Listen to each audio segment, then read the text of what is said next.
Hello again, gamers. Welcome back to the Board Game Captain. I'm the Board Game Captain. And I'm Lynn. And today we're doing another game collection Cull video. Now, if you've seen some of our previous videos, you'll be fairly familiar with this format. But if you haven't, the idea is that periodically, probably about twice a year now, we go through our game collection and we pull out games that either we didn't really like or have been replaced by newer games or have just sort of, fallen by the wayside, fallen out of favor with our gaming group, don't hit the table anymore, to make room for more newer games. And one of the times we always try to do this, which around now, is the time leading up to Gen Con. We're actually filming this in the beginning of July, and Gen Con is only a month away now. And we need some room for the lots more games we're going to buy. So we've gone through and we've pulled out a bunch of games, and we're going to run through them and tell you why we're culling them from our collection. So some of these have been reviewed, some of them have not. If they're getting culled, they're probably not getting a review then, unless we have one already filmed. But we'll give you a rundown on why it is we're culling each of them. And as Lynn always says, not all of these games are necessarily bad, but There's no reason to hold on to mediocre games. and there you have it. So, do you want to start or shall I? Sure, I'll start. Okay. The first one is Foretold, Rise of a God and its expansion. Now, you got this one year at Gen Con when it first came out, and it was a game that you were kind of excited about. Yeah. But then we played it, and you were kind of meh on it. We played it a few times. Now, I kind of liked it, but only at maybe about a 6 out of 10. And there's so many other games that do what it does that I feel better that I've never asked to play it since the first couple times we played it. And you have never asked to play it. It was kind of just okay. It was just okay. So it's not that it's a bad game, but you know what? Maybe someone will like it better. Maybe someone will give it a better home. What do you think? Yeah. Anything, Just wasn't the game for us. It's not a bad game. Just wasn't not for us. And that's fair. So that's going to get culled. So the next one we have here is Village of Horror. Now, this was a game I was highly intrigued about. It's from a little company over in, I believe it's in Taiwan, made this game. It's kind of like a card-based, little bit of a deduction game, almost like a social deduction, but it's much more about the card mechanics. I really liked the artwork on the cards, but the game was just, again, it was just okay. I did really, though, I want to show some of the artwork here. I really did like the artwork on the cards. But the problem is, the game is very abrupt. It's just okay. Nobody I played it with was wowed by it. And there's even, which I'm trying to find, oh yes, here we go. One incredibly embarrassing misspelling, either due to typo or translation. They left the L out of juggler. And it makes me sad when I see that card. But you know what? I mean, I didn't dislike this game. Actually, of everyone who played this game, I think I liked it the best out of everybody, but still I was probably only a 6. And you really didn't like this game. So, you were kind of like, you seem to be throwing a lot of vitriol at this game. Like, you were pretty severe. I just didn't like it. I don't know. It was too aggro for me. Yeah, so well, that's Village of Horror, and it is getting cold. Maybe it will find a better home with someone who will appreciate it more. My next one makes me super sad because it's super pretty, but it's also super bad. And you were super excited about this game. Now, we did review this. By Order of the Queen. We did review this, and we gave it a fairly mediocre to negative score. I can't remember how many stars we gave it offhand, but I know it wasn't positive. Okay, this game is beautifully produced. Yes. And I really hope that somebody gives it a better home. I hope somebody who enjoys it more than we do does buy it and likes it. But for us, there was just way too much randomness. Way too many, like, punishing you for things that you feel like really aren't your fault. And way too many rules that made you just scratch your head and go, why did they put that in this game? What do you think? Yeah, it was just, I wish it was better. I wish I loved it. I wish it was. I wish it's so pretty. It is so pretty. It's a very well produced game. The board looks great. The components look great. It's just the gameplay. We're just not going to appreciate it, and So, I hope someone else does. I hope someone else does too. So my next one is another one we actually did review. This was Dark is the Night. And this is another one where it's a tiny little game, but it looks gorgeous. The board is so tiny and cute, and everything about this game, I was like, oh my god, this is so cool. It's a little tiny... Campfire? No, the type of game, what do they call that? Hidden movement. Okay. Hidden movement. It's an asymmetrical hidden movement game. And I thought, and the theme about, you have one player is playing this hunter by a campfire, and the other person is a monster circling the campfire. And I was like, this sounds so awesome. And then we played it. We played it a bunch. Because, we played it once, and then we're like, okay, let's play it again. We played it again. It's really quick. So, we shot through. We were sitting at the coffee shop after having a bite to eat. And we played it 5 or 6 times in a row. And still, I was like, It's very simple. It felt overly simplistic. And it just did not click. Only the 2 ways you can go, clockwise or counterclockwise around the campfire, felt too overly simplistic. It felt like there wasn't enough variation between the games.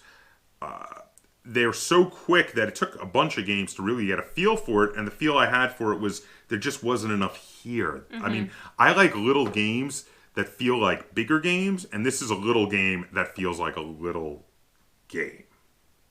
Anything to add to that? I'm trying to see the 10 plus. It felt like a kid's game masquerading as So a little kids game. Nothing against kids game. I like kids games, but a really little kid. Yeah, I guess maybe it should have been an 8 plus. Really simple game. I don't know why they did 10 plus. It should have been an 8 plus. You know what? And maybe even 6 plus. Maybe someone with a young child will buy this. After we sell it to the store, maybe they'll buy this and they will play it with their child and then have a lot of fun with it. Who knows? I mean, you know what? If that could be a great game to teach kids about hidden movement mechanics. So what's your next one? Oh, my next one is the Pathfinder Adventure Card Game. Yes. We tried playing this a bunch of times, and while I liked it, I always got the party killed. And then someone refused to play it anymore. It's not just that you always got us TPK'd. It's that you kept getting us killed because you kept insisting on playing the same character that you couldn't figure out how to use properly and kept getting us killed, and you would refuse to try any other characters. I begged you. I said, did try another character. And you're like, I don't like them. I want to go back to the other one. And I was like, I'm not playing this game anymore. I'm done. Because we got killed on the first scenario 8 times in this game. And then I was like, no, I'm not playing this game anymore. I wanted to be the wizard dude. But you keep getting yourself and then consequently the rest of us killed. It's alright. It's fine. It's going away. It's gonna go to another home. Alright, so next we have another tiny game that unfortunately also feels like a tiny game.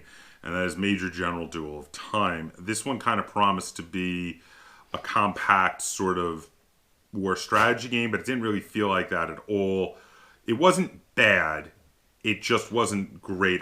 We didn't do a review of this, but suffice to say, it didn't wow us, and we didn't feel like doing a review of it because we were just kind of mad. We didn't hate it. We just were, Again, this might be a good game to play with your kid if you have kids. So, yeah, we just were, and away it goes. What's your next one? My next one is Onirim. Now, you had put this on a top 10 list, and I was surprised because I didn't. You did. You put it on, I think, card games. Okay. And then you played it again, and you had almost were about to put it on another top 10 list, and you knocked it off because you played it again and didn't like it as much as you remember. I think it was our 100 games or something. That it got knocked off of? Yeah. So, I mean, this dropped a lot for you because you kind of liked it after we first played it. Yeah, when we played it together, I liked it. It didn't really click with me, And then I tried to play it solo. Oh. And it was a lot of shuffling. And it just a lot of, certain solo card games I don't mind, like solitaire, because you're not constantly moving things around. For the most part, sometimes you gotta move big stacks, But for the most part, they stay where you put them until you get to like the very end, and then you can just see that you won, basically. With this one, it's just like every turn you're moving a bazillion cards and then shuffling a bazillion cards, and it was just too much. Yeah. And this one never really clicked with me. It just seemed, I don't know. I just didn't like the basic mechanics of it. It wasn't really for me. So I probably, if I'd have played it more, probably would have rated it somewhere in the mediocre area. Again, you know what? There are a lot of people who love that game. Z Garcia over at the Dice Tower is always raving about that game. So, you know what? Maybe it'll find a better home. Someone who will appreciate it more than we did. It just didn't click with us. So, my next one is not opened. And the reason it's not opened is because we came back from Gen Con with 2 copies of this because they were one of the game. This game is Mad Science Expo. And it was one of the games that was given away for free. Now, we opened one of the copies that we had given to my mom and stepdad, who had been house sitting for us while we were at Gen Con, along with some other games, and we tried their copy. And afterwards, now, we didn't realize before we played it that this is thoroughly a bluffing game. And of course, if you're familiar with our channel, you know Lynn doesn't like bluffing games. Now, I did not dislike this game. We played it a couple times, and I thought it was pretty fun, but I would have been at a 6 with it. And the problem is, we've got several bluffing games that I like head and shoulders above this one. For instance, Sheriff of Nottingham and Coup. I love both of those way better than Mad Science Expo. So, considering how, infrequently you will actually play bluffing games with me, I'd go for Coup or Sheriff of Nottingham every time over this. So I kind of feel like there's no reason to hold on to this, and I knew you weren't going to argue with me because you didn't like it. So we did try it, but we tried someone else's copy. That's why this one is still sealed, and we're going to be selling Mad Science Expo. Okay, my next one is Pittsburgh 68. A couple of years ago, we played Roswell 51 at Gen Con. In pre-release. Yes. It wasn't out yet, and I super duper loved it.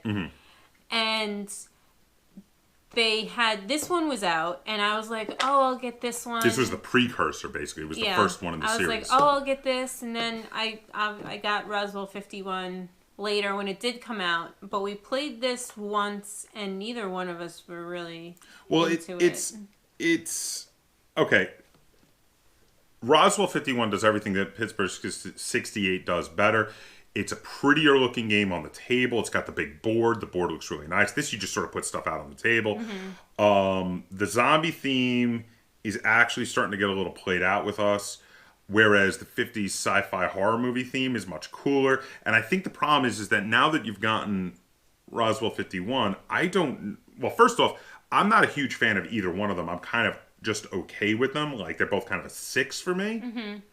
But you, on the other hand, really like the system, and would you ever ask to play Pittsburgh 68 instead of Roswell 51? No. So every time you're going to ask to play Roswell 51, and so I mentioned to you, I was the one who said to you, hey, are you ever going to want to play Pittsburgh 68 again, or every time you play that system, are you going to want to play Roswell 51? And you were like, yeah, let's call that. Yeah. So that's, I mean, it's not that you dislike it, it's just that you like Roswell 51 better. So my next one is Gruff. Now, Gruff is kind of a weird sort of game where you pick some cards for your big mutant goat that you then fight against the other mutant goats. And the box looked really nice, and I liked the artwork, but the game was just, again, it was just okay. And one of my biggest problems with the artwork was not the artwork itself. The artwork itself was really nice, but all of the cards for any of the particular mutant goats, there's kind of an asymmetrical game. You pick a goat, and then you pick its mutations that you want to give it. They all are, the artwork is all identical. They just did one piece of artwork for each mutant goat, and they put it on all their cards. And that kind of annoyed me, because like, if you have a mutation that says something like, barbed spines, they should alter the picture to have the barbed spines sticking out of the goat. And they didn't do that. And that kind of annoyed me every time I was looking at the cards. And then on top of that, the game itself was just all right. I mean, it wasn't great. It was just we didn't review this one, but suffice to say, it probably would have only gotten a 5 or a 6 from me. And you didn't seem very wowed by it either. No. So you know what? Again, maybe someone else will like it better. Hopefully, it'll find a better home where someone will appreciate it more, and that is Gruff. My last one is This War of Mine.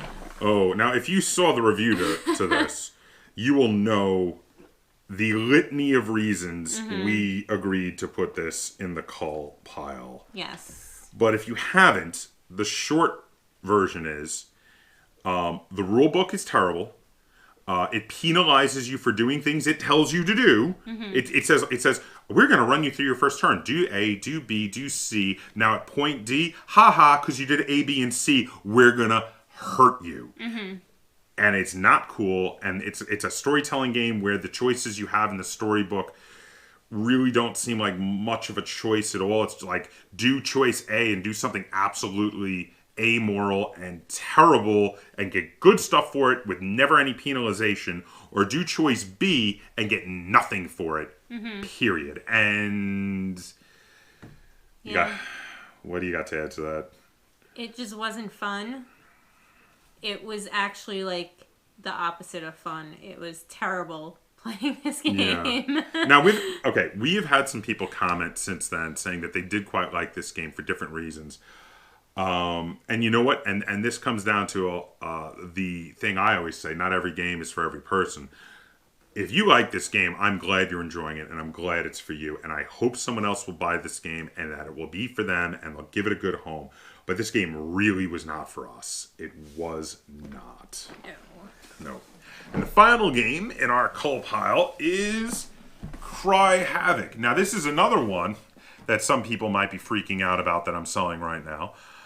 But here's what it comes down to. I love area control games, and I've got a million area control games. And generally speaking, this was not a bad area control game. It was enjoyable. I liked this game. However, I'll never play this game. If I'm looking for a really large, sink my teeth into game area control game, I'm never going to play this over Twilight Imperium. If I'm looking for something a bit quicker, and this is kind of somewhere in the middle of quick or long, but if I'm looking for something a bit quicker, I would never play this over Blood Rage. I don't even think I would play this over Game of Thrones Risk. So when it comes down to it, even though it's not a bad area control game, there's just too much competition for big box area control games in our collection. And while I didn't dislike it, I didn't like it enough to hold on to it. It never hits the table anymore. No. We played it a couple of times, and then we were like whenever we're looking to play a game like that, I'm like, oh, do you want to play Blood Rage? And you're like, yeah. And then I'm like, oh, do you want to play Twilight Imperium? We'll set up a day for it. And you're like, yeah. And then if I were to say, do you want to maybe play Cry Havoc? You'd be like, no, can we play Blood Rage instead? Right? I mean, that's really what it boils down to. Do you have anything to add on that? I mean, no. I mean, I thought that the combat was interesting. But not interesting enough to make me play the rest of the game. Yeah, because the board isn't as interesting. The spaces on the board are very generic. It's just like a bunch of amorphous blobby spaces that don't even really look like nations. And the combat was the most interesting part of this game. But when it came down to it, it was like, oh, that's an interesting experiment. But again, I like the combat in Blood Rage better. I enjoy the way the fights go in that better. So, you know what? I know a lot of people disagree with me. I know there's a lot of people who love this game. And if you love this game, I'm really glad you do. And I hope someone will buy this game after we sell it to the store and give it a good home. But there you have it. Those are the 12 games we have decided to cull from our collection right now to make a little bit of room. So if you have any comments, questions, or concerns on this video, feel free to put them in the comments down below. And if you enjoyed this video and you'd like to see us do more cull videos like this in the future, be sure to give this video a like, share it on all forms of social media, and if you haven't already, please subscribe to the Board Game Kaptain. That's Kaptain spelled with a K on YouTube. And until next time, game on.